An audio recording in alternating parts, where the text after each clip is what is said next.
นี่คือบริเวณสระปลาหลังพญาตะโงยบ้านตะโงยเนี่ยตอนเช้ามีลูกค้ามาพญาตะโงยได้แต่เป็นด้านหลังของพญาตะโงยเนี่ยนี่สระปลาปลาลายด้วยนี่สระปลาหลังพญาตะโงย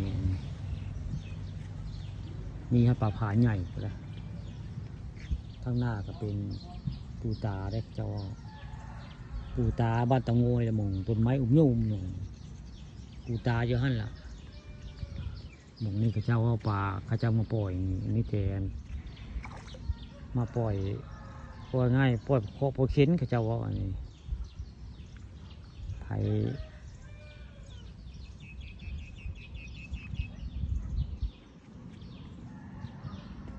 เกี่ยวกับปูกับป่าก็ต้องมาปล่อยในนี่ปล่อยโคปล่อยเข็นปล่อยลงสระอันนี้เรียกข้าเจ้าว่าตะโงยว่าได้สระปูตาบ้านตะโงยเศร้าไม่ข่าววันคำพาสุมเอาเรื่องจริงผ่านจอมาให้เบิ่งเรื่องสระปลา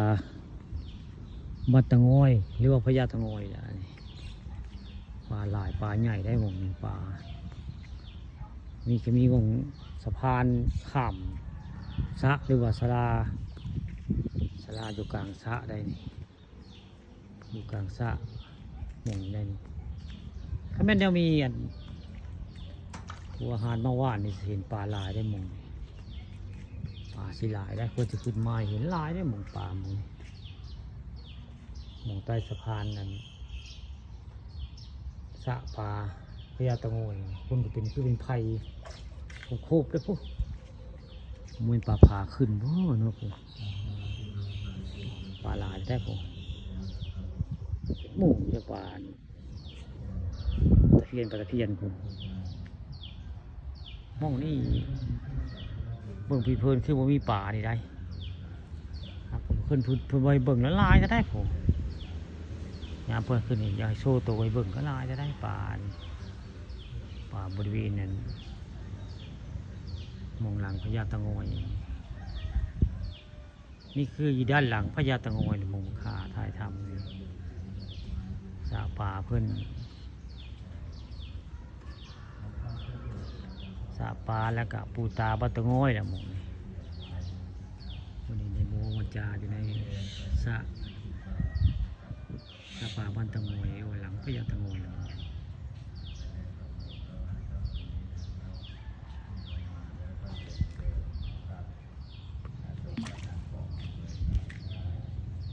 ลุงมงคลพระจักพญางไปใส่แล้วบ่เห็นเพิ่นเนาะ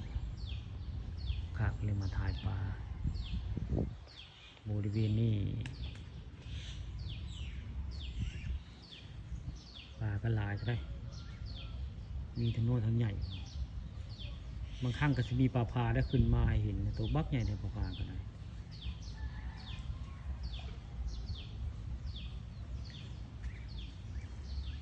อันนี้มีแต่หมูปลาตะเพียนเลยเป็นหมูเพิ่งขึ้นมาให้บึง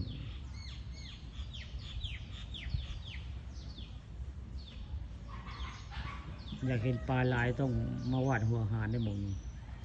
เพื่อนจะขึ้นมาลายจะมีทั้งปลาน้อยปลาใหญ่รวมทั้งปลาพากันจะขึ้นมาเห็น